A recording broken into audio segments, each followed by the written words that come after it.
This is a primitive kind of question which they have asked multiples, hundreds of the times related to the scaphoid, that glass holding cast is the cast which is applied for. Answer is scaphoid fractures.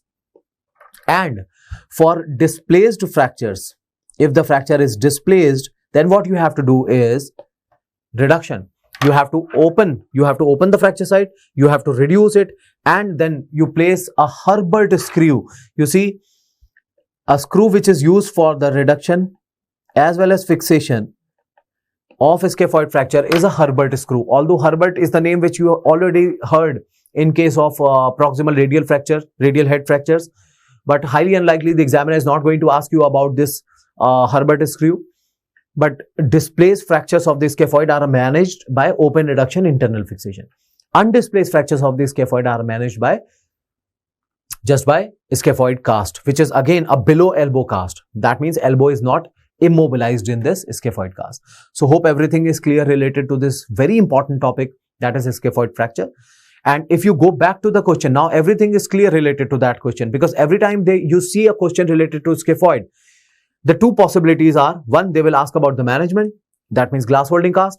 Second, they will ask about the complication, all right, in the form of the options or in the form of a question. Now here in this question, what they have asked is that which of the following is incorrect related to scaphoid. Now AVN is common in the proximal fragment. Yes, this is true. We have already came to know about this.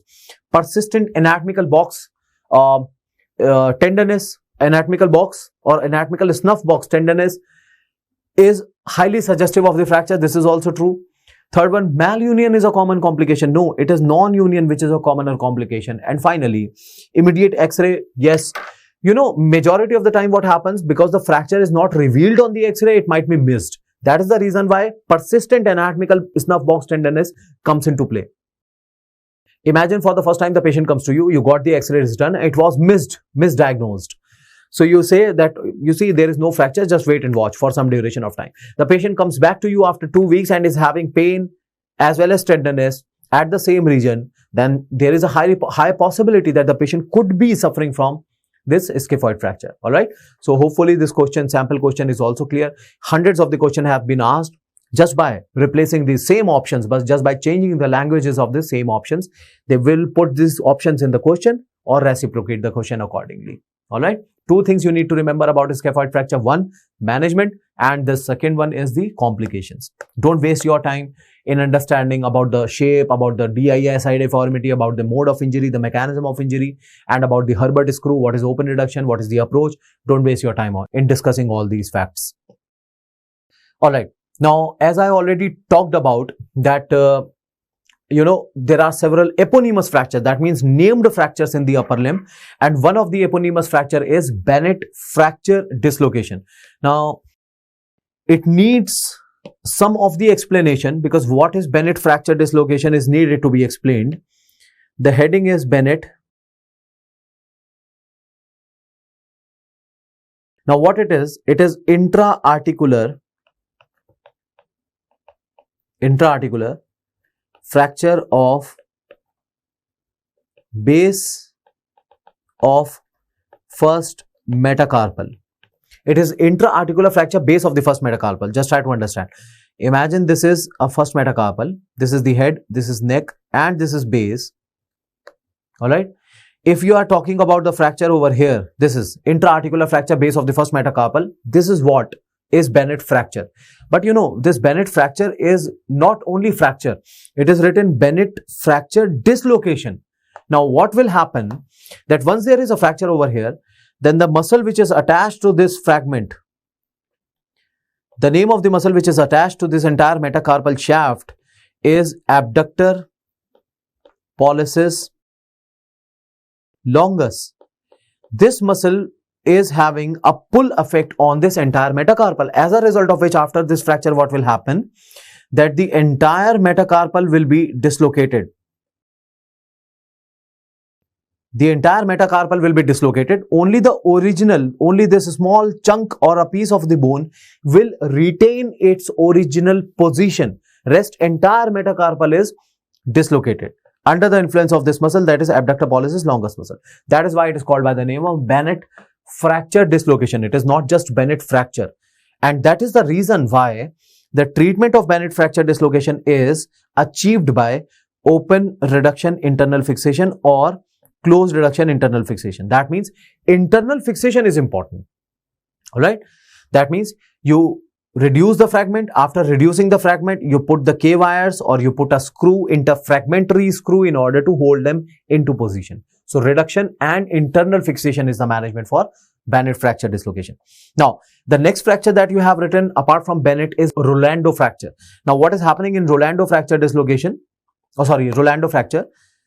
It is the Rolando fracture is comminuted fracture base of first metacarpal. Now, what is the difference in between Rolando and Bennett? In Rolando fracture, what is happening? If this is head, this is neck, this is shaft, and this is base of the first metacarpal, here there are multiple fracture lines which are causing comminuted fracture in the base of the first metacarpal. Alright, that is Rolando.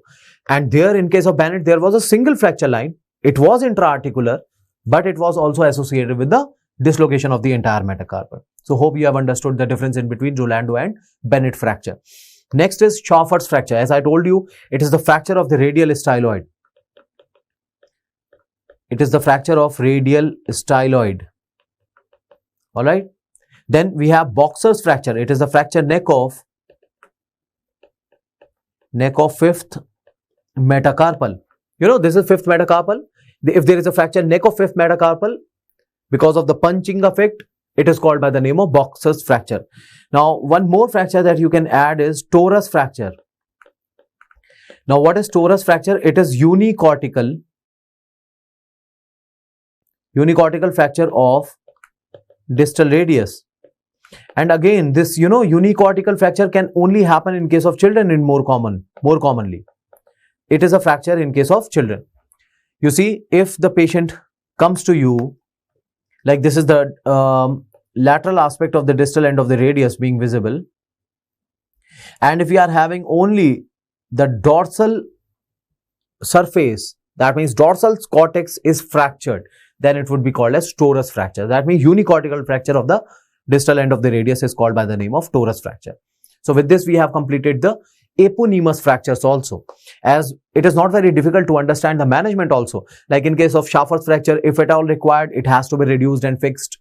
In case of Boxer's fracture, majority of the time it is treated just by application of the ulnar gutter splint. But no one is going to ask you though. But Bennett fracture dislocation management is important. It has to be reduced and fixed by closed or open means. Alright.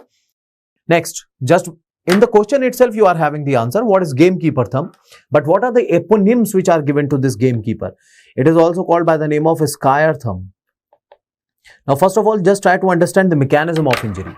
Imagine you are keeping a goal with the extended thumb, and if some object, for example, a ball is hitting the extended thumb, it will be forcefully extended. And because of this forceful extension, there will be a rupture of one ligament which is present at the first metacarpophalangeal joint. Now, that ligament is a part of two ligaments which are guarding, one on the lateral side, one on the medial side. So, here there will be affection of the medial side. So, it is injury to the medial collateral ligament of first metacarpophalangeal joint. Or you can say it is injury to the ulnar collateral ligament of first metacarpophalangeal joint. That is the answer for gamekeeper or Square's thumb. Alright, again I am repeating the mechanism. Imagine if the patient is holding or is keeping a goal and an object or a ball is hitting the extended thumb, thereby forcefully extending it further, will result in a rupture of the medial collateral ligament at the first metacarpophalangeal joint. The medial is also represented by the word ulnar. So, the medial collateral is also known as ulnar collateral ligament of the first metacarpophalangeal joint. So, this is found to be ruptured. So, what is the answer for this particular question? It is ulnar collateral ligament injury of the first metacarpophalangeal joint. That is option number 1 is the correct answer for this particular question. Alright, gamekeeper or the Square thumb. Next, yes. Now, you are having, there are two possibilities of injury or rupture to the extensor and the flexor tendons at the level of finger. Alright, one is mallet finger and the other one is jersey finger.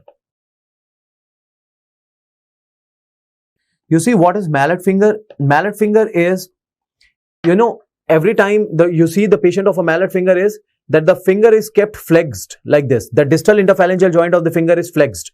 But this is not the definition of mallet finger. Mallet finger is inability to extend the distal interphalangeal joint. Alright? Because imagine if you are trying to hit a rigid object with the extended finger, then there will be a forceful flexion of the finger, which will result in the rupture of extensor tendon from distal interphalangeal joint. So the patient won't be able to the patient won't be able to extend the distal interphalangeal joint of the finger. That is mallet finger. So what is mallet finger? It is inability